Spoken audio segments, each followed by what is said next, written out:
Kualop, may gawa tayo ngayon kualop. Kualop cool. So tirada ng kualop ay mag-install tayo ng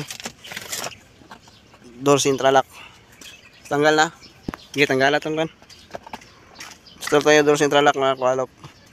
Kasi hindi pa ito centralized. So ibig sabihin ng hindi centralized, kapag nagbukas kayo doon ng pintuan sa driver side, dapat halimbawa nakasusi. Pag open mo, automatic na yan sa susian. Mag-unlock din itong pintuan sa likod at sa dito sa passenger. So ito yung lock unlock niya pag nakasusi ka, kahit yun. So sa passenger, ito doon sa driver. So Suzuki Desire natin yung install ng kualop. So dito pag nag-unlock ka dito, dapat magsabay yung tatlo. Kaya ito hindi pa centralized kasi luma pa ito, mga old model pa kualop. Hindi man old model, naka-design talaga na wala siyang, hindi pa centralized. Kaya install natin centralized kasi na hassle sa driver kualop. Magbukas pa siya dito, bukas pa doon, mag-unlock pa doon, pati dito sa passenger sa likuran mag-unlock pa. So napaka hassle sa driver kualop. Kaya install natin ang door central lock. So kasama ko pa rin yung Boy Dila kualop. Tara, samahan nyo ako kualop, mag-install tayo. Backclass muna namin to. So kuling GR Mechanic, bye. So ito na yun, bye.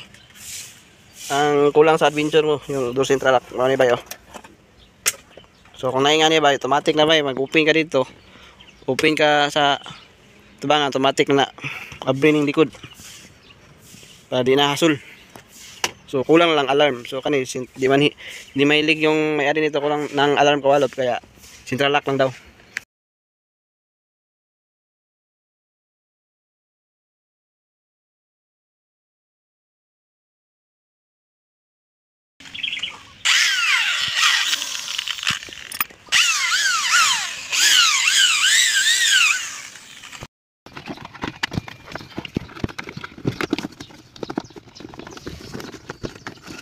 Bigas ka.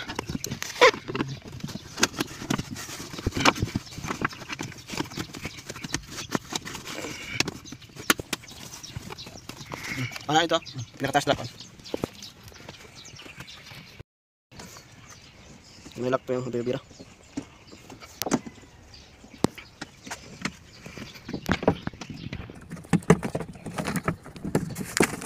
Claro.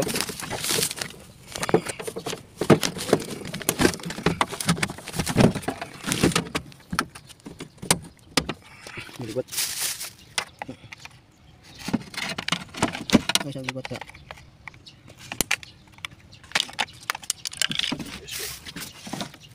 Ito.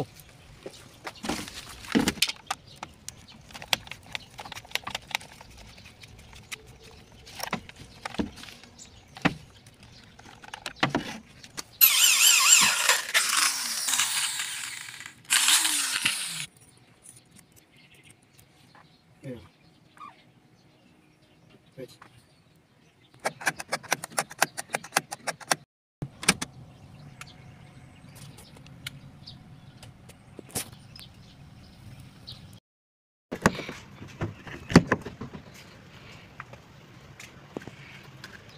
Unlock.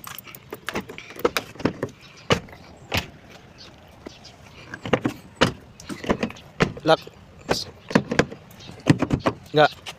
Lihat itu, lock. Gila. Kian lock.